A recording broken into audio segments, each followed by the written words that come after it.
Hey freaks, it's JJ. Welcome to my channel where I talk about rock and metal music and the stories that go behind some of my favorite concept albums. So on today's docket, we have the Mars Volta's 2003 album, Deloused in the Comatorium.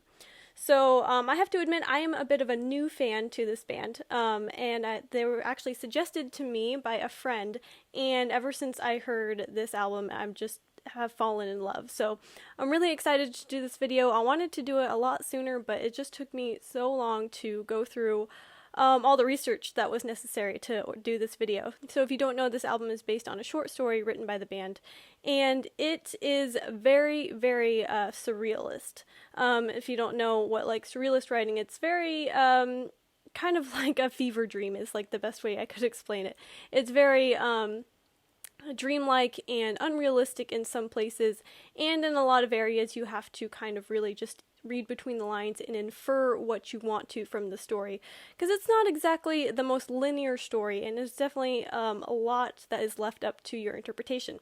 So when doing the research for this story, I found there is a lot that people have done as far as online forums of people trying to explain what they think the story means in literal terms or more like figurative terms.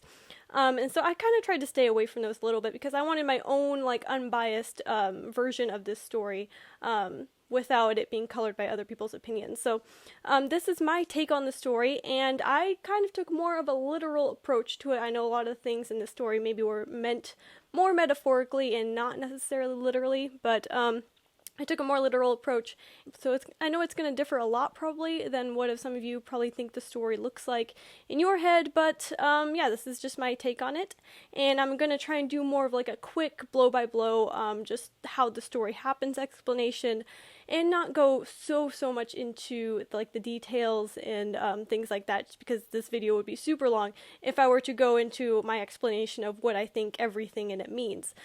So maybe I'll do a more detailed one later on, but this is just more of a brief summary of the story, track by track.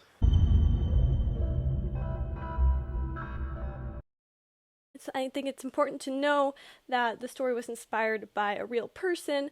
A friend of the band actually fell into a coma and then eventually ended up coming out of the coma and then killing himself. So that is the real life events that are definitely what inspired this album and this story. So that's just some background info. So start off track 1, Sun et Lumiere. The story opens with a flash forward in time. So we flash forward and we meet the main character, whose name is Serpent Taxed, and he's standing on a bridge over a bypass, and he's about to jump. And we come to find out Serpent is very troubled. He is a longtime drug user, a self-harmer, and he doesn't really feel like he fits in with the world, nor does he feel like he's equipped to handle things in the real world. So he kind of retreats into himself, and he writes a lot of stories. And so he wrote this story, or this collection of stories, called the Erotti Excerpts. And in this book, he kind of just pours out his art. It's his form of catharsis, and he writes and maybe also possibly does some drawings in it. I don't know, it's very unclear, but he creates this art in this story, and it's very immersive and all-consuming for him. So in the midst of struggling with dealing with the stress of life and probably battling some form of mental illness, Serpent accidentally overdoses on morphine and falls into a coma. And from here, the premise of the story is actually kind of introduced by the beings that were created in Serpent's story. So these beings are called the Tremulants. And I kind of picture the Tremulants as these little tiny little lice, little bug things. That's probably more to do with the title of the album, Deloused, and some of the imagery that was in the short story. Tremulants explain that in their world, which is called Tremula or Tremula metacarpi, something along those lines, it's not very clear, but in this world of theirs, they need a new leader, and they want it to be Serpent. And so as Serpent falls into a coma from his overdose, the story world that he created kind of comes to life and sucks him in. That brings us to track 2, Inertiatic ESP. So Serpent finds himself in another dimension called Unhydrate. And in Unhydrate, he is about to travel on board the ESP Impure. And what the ESP Impure, or like just for short the ESP, in my opinion, is kind of like this beam of light that transports you through time and space. It's kind of like a interdimensional railroad, so to speak. And so he's about to board the ESP, and these lepers come and have this strange little type of like council type thing. And Serpent doesn't understand why, they're angry with him. He doesn't know why he's there, what he's doing there. He doesn't remember anything from his past life. But the lepers are pretty indignant over some injustice that Serpent has done to them. And that probably is the fact that Serpent created them in his story and made them lepers. And so they're really angry with him, but Serpent is really ignorant of this and doesn't understand why they're angry with him. But they decide that his punishment will be that he needs to experience firsthand the world that he created. And so Serpent is shoved into this transport-type vessel, this manupod device, and his body undergoes the transformation needed to cross space and time in the ESP. That brings us to track 3, Roulette Dares, The Haunt Of. So Serpent wakes up and claws his way out of this like gooey cocoon-type pod that contained him during transport along the ESP. So he finds he's in this slit yard or stilt yard. Not really sure. It's spelled a couple different ways in the short story. But he wakes up in this place that is kind of like what I think of it is kind of like a purgatory. It's like a waiting room dimension where it serves as like a hub for all the interdimensional travel. And I think this is kind of like a metaphor for like the hospital waiting room that he's, his family is in. So it's like a spiritually transitory place, in my opinion, where he must decide, where he's going to go from there. And so he explores this like derelict boxcar that he's in, and he spies out the window other boxcars, which are, I think, other dimensions that he can travel to in the along the ESP. And so he doesn't feel great, so he feels kind of like jet lagged, and so he goes to lay back down in his pod and he goes back to sleep. The boxcar then jumps to life and arrives at his first real destination. Track 4, Tierra Milas Aranas. Probably saying that wrong, which translates to throw me to the spiders. So, side note, I'm probably pronouncing stuff really wrong. That's kind of been like a theme with my channel. I'm so sorry, but I just pronounce names and words completely wrong. So yeah, sorry. So yeah, feel free to call me out on it, but know that I'm fully aware that I'm probably pronouncing things wrong. But for my brain, I just need to pronounce it the way that it's written. I'm sorry, that's just how my mind works. Anyway, so this instrumental track is pretty much just Serpent arriving in his first dimension, his first test, really, that he has to endure.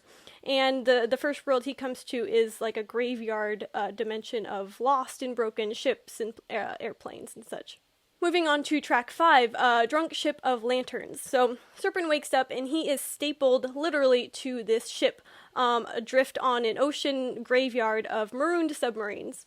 And this place is where all like transport vessels kind of go to die, basically. So in my impression of this is kind of like a dimension where all things are sucked into from the Bermuda Triangle. That's just kind of where my mind went with this. But so in this like Bermuda Triangle like dump yard, there are like submarines crashing into each other, and a collision between a submarine and the vessel and the garbage vessel that Serpent is on helps dislodge him a little bit, and he's able to get free.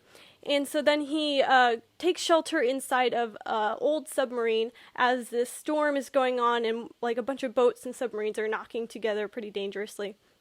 So he takes shelter in an old submarine, and he hears voices, but he doesn't see anyone there. He seems to be pretty much alone. Then we get the first glimpse of the litany. So the litany is basically this prophecy about this god named Motiliata, who is supposed to put order to the chaos inside the ESP. Also, side note, I am calling the world that Serpent has fallen into the ESP.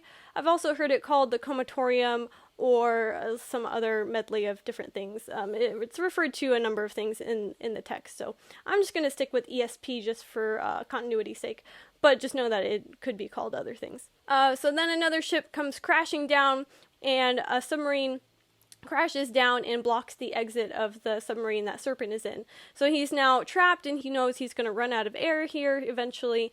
He starts to panic, and we learn that the mongrel Tarrants promise that if Serpent tries to escape his fate of enduring all these worlds, then they're just going to put him right back into this like prison planet of dead vessels. So then we go to track 6, and I always stumble over the name of this track. Area Takara, I think, is how I'm pronouncing it. It's probably wrong, but whatever, it's how I'm gonna say it. In this track, Serpent travels through the ESP again, opens his eyes, and he is in the basement of Facial and Muscular Corrections, run by Dr. Wolfram Tarrant. This Dr. Wolfram Tarrant is this kind of like monster type being who has, instead of hands and fingers, like a whole bunch of dog heads, which is kind of cool. Serpent is being operated on by Dr. Tarrant, and Dr. Tarrant is just kind of like cutting Serpent up into this like gruesome, nasty Frankenstein form with these macabre wings attached to him. So Dr. Tarrant refers to Serpent as Motiliata, and the doctor tells Serpent that he got his orders from the Tremulants, in that Serpent must embrace this prophecy and kill a man named Coral Metaxia in order to preserve the future of the Tremulants. So then Serpent for just a moment touches back down in his real life body, in the real world. So he realizes he's in a coma in the hospital, and he kind of sees his friends and family surrounding him, and then he's suddenly sucked back into an alternate dimension. So that takes us to track 7. This is another one that's hard to pronounce. Psychatrix ESP or Psychatrix ESP, I don't know, something like that. So Serpent is now in the desert of Sovietna in a land called the Nadra Quaret. So he looks down and he realizes he has like multiple arms. He also has multiple heads. He has this incorporeal body that's encased in this like evaporating goo type stuff. And he realizes he's a whole different person. He's actually a woman named Claviatica Tres Ojos. And she lays waste to the Fixias, which are a breed of like 8-foot ant-like beings with these like glowing antennas and faces on their back.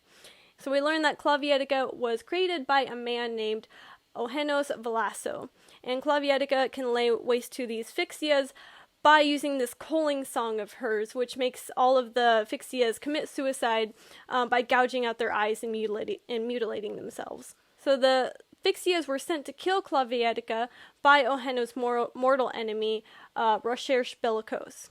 And Recherche is this kind of despicable outlaw type character who's gotten really drunk on power and is controlling all of Sovietna. So the Fixias go on this mission to kill Claviatica, and they surround her, but she does her calling song, and they all begin to kill themselves. So after this gruesome massacre, Recherche actually gets the drop on her. He sends in a bunch of Fixias that have this protective armor that block out the sound of her voice, and so she can't kill them through her calling song. So she ends up kind of blowing them up, and a bunch of their armor flies off. So she's actually able to kill a whole bunch of them, but one of them gets inside of her guard and implants this Quarak immobilization muzzle inside of her. Then her body and kind of astral projection of herself kind of melts away, and it reveals Eugenos. And Eugenos is inside of her, kind of pulling the mechanisms and like using her sort of like a puppet. So Eugenos is captured and taken to Recherche, where he is held in the desert as these stakes rise up through the sand and impale him from crotch to mouth. So then, randomly, Serpent touches back down into his real body in the hospital, and for some reason he witnesses the Jonestown massacre somehow. I think if you want my opinion on why that is happening, it's because maybe the Jonestown massacre is the news that was going on the TV in his hospital room.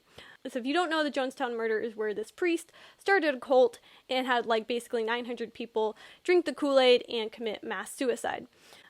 Anyway, then we go back to Serpent being in the dimension of Sovietna, and Eugenos is still on the stake, but he's not quite dead yet. So then Recherche erects this dome-like magnifying glass type thing over him, and it magnifies the sun rays, and Eugenos' body is burned to ash. So then that brings us to track number 8, this apparatus must be unearthed. Serpent is pulled back into the ESP Impure by the Televators.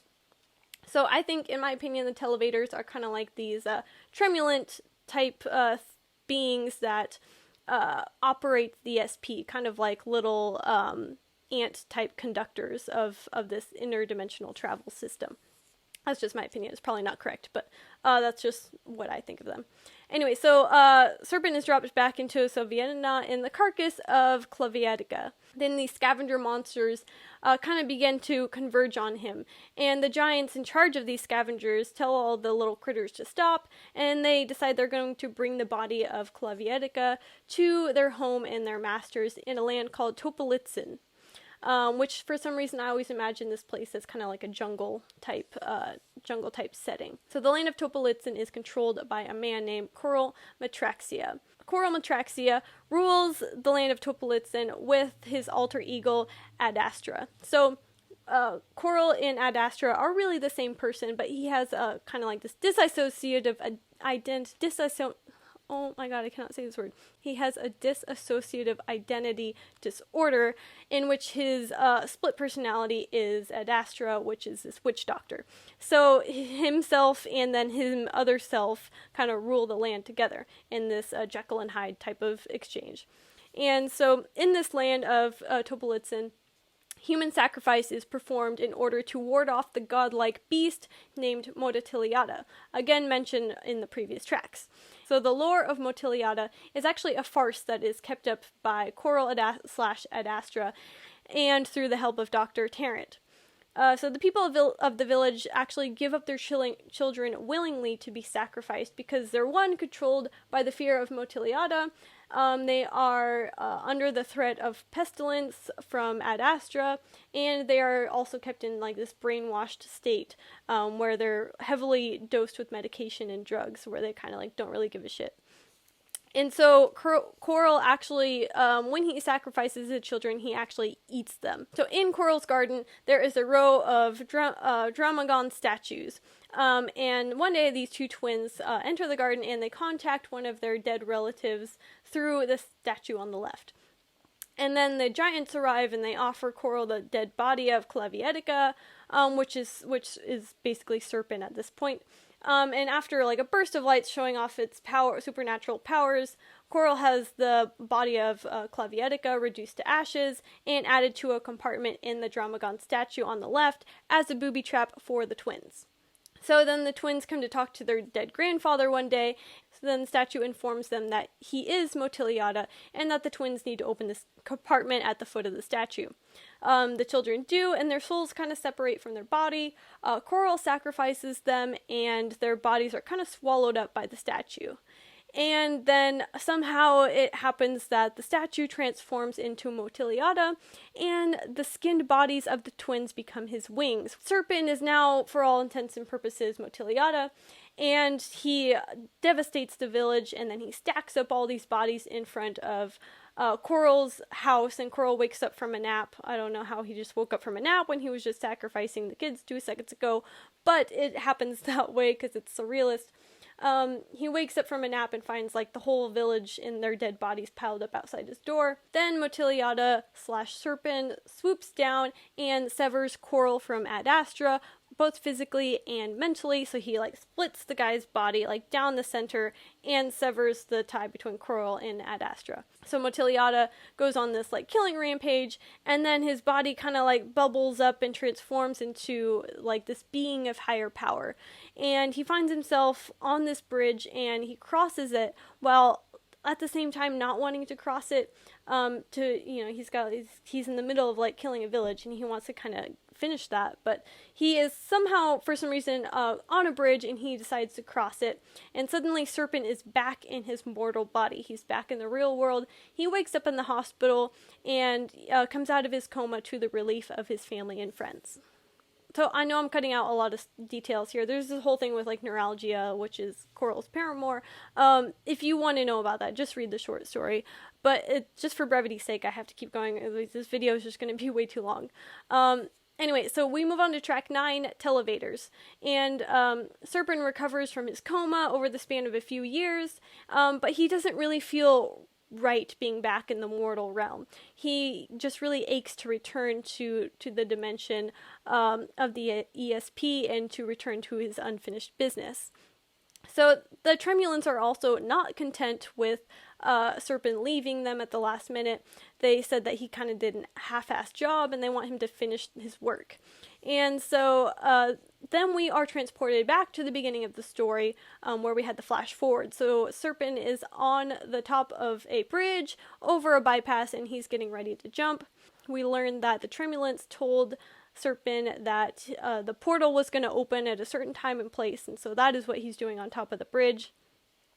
He jumps to his death, and his family and friends mourn over the loss of him, while also wondering how this could have come to be. And this is actually like a very heart-wrenching part in the story. I think this is probably some of the best writing in the whole story because it's very real, obviously inspired by real events, and it is just very just devastating to read. The whole story is very beautifully written, and just a huge trip to actually read. But this is just a really gut-wrenching part, and I'm sorry if this is triggering to some of you. Then we come to track 10, Take the Veil, Serpent Taxed, and we learn that Serpent was able to travel to back to the ESP into another dimension. So in a way, his soul did live on. So, and then if you want my take on this, I think that when he gets back to the ESP, he again has a bit of memory loss, and he doesn't remember why he's there or what he's doing. He doesn't remember the unfinished business that he had or anything that he accomplished before. He's again wandering and lost, and he can't remember what he's supposed to do. So then you could kind of maybe think of it as starting all over again, or just him being lost in the ESP forever. So I'm sorry I had to breeze past a lot of things in this video for brevity's sake. If you want me to do a more detailed approach to this and go in depth into what I think certain things mean, then let me know down in the comments. Also, don't take this as set in stone, the official story of what Deloused is all about. This is just my take on it from reading the short story. If you want to find out for yourself, then I definitely suggest that you read it.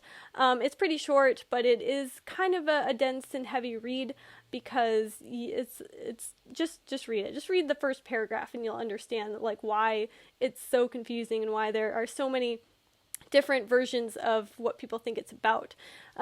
So yes, read it for yourself. I'll put a link in the description where you can find a PDF of the short story, and let me know what you think. Don't destroy me too much in the comments if you think I'm totally wrong on a lot of things. I know I probably am. I've only spent a few months learning and reading about the Mars Volta versus other people who've been into them for years and years. So if you have other bands, other albums that you want me to cover or you think I should listen to, please suggest them down in the comments. I do take suggestions on videos on what you want to see next. Also, if you want to join my metalhead community, I have a newsletter that goes out once a month. Link will be in the description on how to sign up for that. Anyway, thanks for watching, freaks.